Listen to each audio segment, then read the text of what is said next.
Things are picking up fast for the Minnesota Wild as the Marco Rossi trade reports continue to escalate with a recent article from Bleacher Report linking 5 new destinations for Rossi. We have to dive into a couple in this video, including the Pittsburgh Penguins and the implications of what that could send to Minnesota, according to an insider, plus the Montreal Canadiens. But no, it does not involve David Reinbacher like we talked about before, but it talks about another young forward. We got a lot to dive into on this episode of Wild Digest, Kirk. But hey, before we get into it, guys, we are pushing for 2,000 subscribers by the end of May. 12 days left, and hey, you guys have been subscribing like crazy. Still over 80% of you haven't hit that button, and we got Wild content coming literally every single day this off season. So if that sounds good to you, hit the button down below. Let's start, Kirk. Look, Marco Rossi, we talk about him a lot, and for good reason, because he is one of the top candidates for either a trade, an offer sheet, or something to happen this offseason in the NHL. His name is absolutely everywhere. We don't need to dive into his stats once again, but the reports are going crazy, and Bleacher Report had a recent article going out, and we will link it down below. And the first team I want to talk about with you, Kirk, is the Pittsburgh Penguins. They list them as team number 3, and I'll go into the quote here that they had mentioned. So if we, nope, not Nick Ehlers, right here. Dan Kingerski of Pittsburgh Hockey Now believes Rossi would be a good fit with the Penguins since Malkin's expected to retire when his contract ends after this season. Hey, they'll have a big hole at center, and he projects that it would cost them a 2026 Rangers first with lottery protections or a first-line winger. And Kirk, I say change that or for an and, because I think a lottery protected first is not close to enough to getting this deal done. How are you feeling from the Pittsburgh Penguins side of things here? I feel like we can kind of swindle the Penguins a bit. They're definitely a team that's hungry for younger players, something they don't have a lot of. And getting a guy like Marco Rossi, I feel like I say this a lot, but it doesn't come every day for teams like the Pittsburgh Penguins. They have a great pick this year, but when it comes down to it, they need to get younger, and they need to get younger fast if they want to give Crosby another shot at the cup, because we know they missed the playoffs this year. They know they're going to be hungry for a few more wins while Crosby still has some left in the tank. And switching, one of these older wingers that we're going to be talking about here for a guy like Marco Rossi and a first-round pick, that pushes them straight into a better spot than where they were immediately, giving them a younger boost and giving Marco Rossi something he didn't have in Minnesota too much was an optimal chance. And we saw that in the regular season. He played great, played second line, third line, wherever you really want to put him, he was happy with. But when it came to playoffs, sticking down the fourth line with Brazeau and Trennan really was not the answer. And I think that set him off on the wrong foot. But giving the Penguins, putting them in a playoff spot, it seems like it's a better spot for Marco Rossi at this very time. I think it'd be really interesting to see how he could learn from Sidney Crosby as well. Look, I know in this scenario, he's no longer a member of the Wild, but again, just for his own career progression, it'd be great. But look, you're right. I mean, the Penguins, they want to get younger. We don't know what Dubas's plan is, but he tends to be a guy who sticks to his guns, for better or for worse, according to his GM history. But look, we're talking about top-line wingers. The names written in the article, the names that obviously probably came to your guys' mind outside of Crosby and Malkin, is Brian Rust and Rickard Rakell, two guys that have had incredible runs of production with Pittsburgh. Rakell having an unbelievable season with a career-high 35 goals, 70 points this year. Great resurgence from him, as he only had 37 points the year before. Brian Rust coming out this year again, still having 65 points.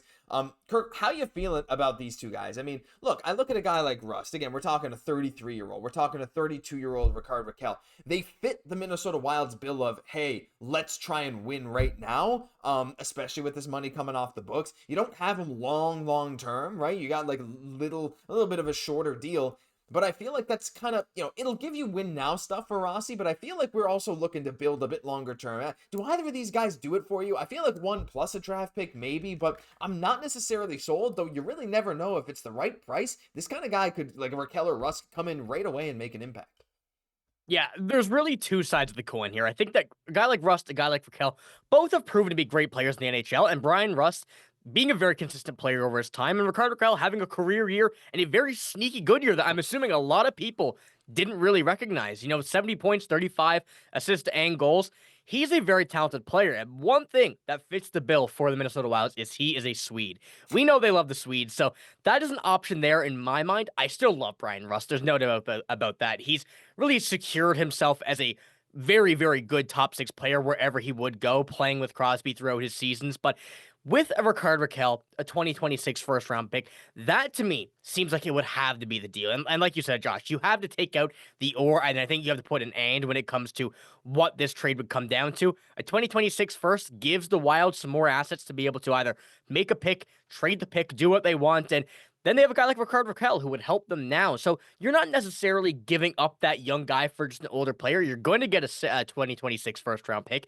Gives you the option of another younger player or even making a trade to get someone else that will help this team right now. So I do prefer Rakell over Brian Rust in this instance, but either one I think would be a perfect fit for the Minnesota Wild I here. think it could be a perfect fit. I still think there's probably another team out there that's maybe better suited, but again, like, it's hard to know. It's hard to know what Billy G, what management are looking to do right now. And if your goal is win now, it's like, again, you don't have a long time on those contracts, but hey, it's someone that could come in and make an impact right away. Let us know your thoughts down below on a trade with the Pittsburgh Penguins, what the framework would be, or if you would even do it. Is we got to move on, Kirk, to the Montreal Canadiens. Now, it's a team we've talked about before in the Marco Rossi sweepstakes. And look, everywhere across the NHL, you're hearing, hey, the Montreal Canadiens are looking for a 2C. Well, who isn't? Let's be honest. The Wild are looking for one too, but the Habs are especially looking for younger ones. We see the team is young, and again, from this Bleacher Report article, they say, look, the Canadiens could try to trade for him. Now, we know the Habs could maybe offer sheet, whatever, but they say they could offer up one of their 2 first-rounders as the Habs pick at 16 and 17 this year in this year's draft, bundled with either a prospect center like Owen Beck or Oliver Kapanen or forward Kirby Dach if he no longer fits within their long-term plans. And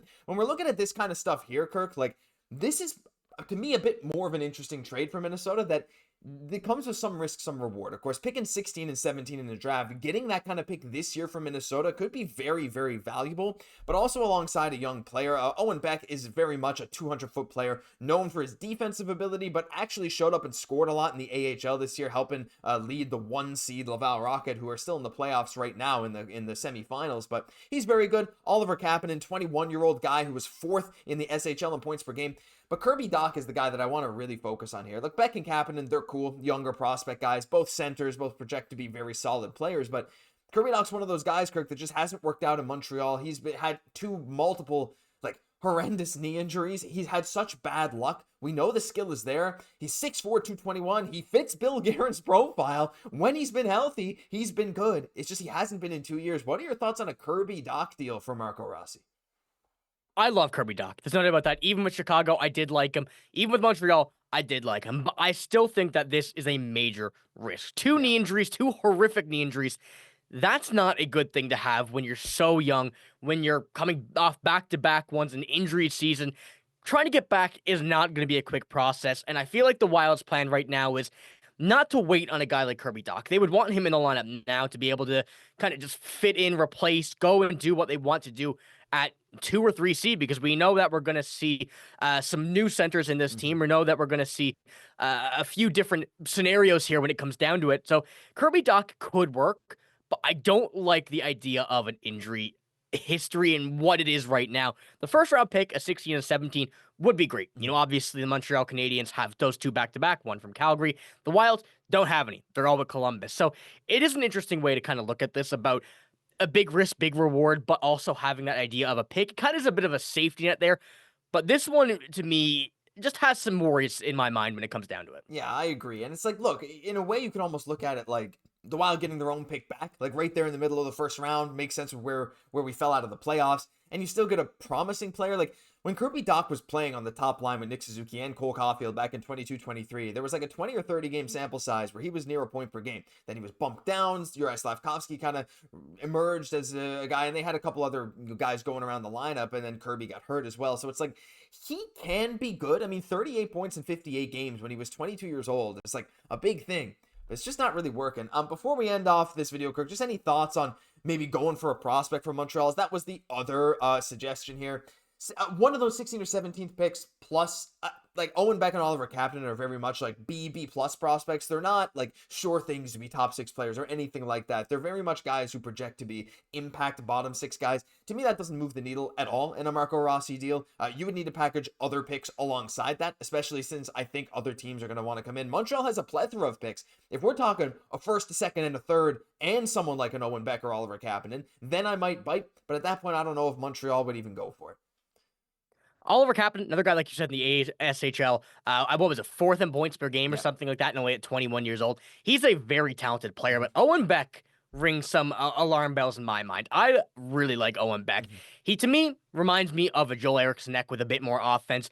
Something similar to that would be lethal for the Minnesota Wild. If we see him fully developed into his potential with Eriksson Ek as a 1 and 2C, you have Daniil Yurov playing center right now. That could change. We know that's going to be something that we're going to be watching closely as the season comes closer and progresses. But having him on a line with just say Owen Beck and having Danil Yurov as a pairing with Eriksson Ek and Kaprizov up on the first pairing, something like that gives me kind of that big brother, younger brother type of thing on the first and second line of having these two younger guys having a very similar play style to the first line, two older guys. Something like that really just makes me like what I could see with that. But like you said as well, I don't think it's enough value to straight up the first and an Owen Beck or the first and, someone else, just like one of those B prospects. But I do fully like the idea of Owen Beck if they throw in another pick. So I think that's something I would definitely explore if I was Bill Guerin here. I am just picturing, like, again, having Eriksson Ek, having Freddie Gaudreau, having Owen Beck all down the middle, and maybe even Yurov. It's like,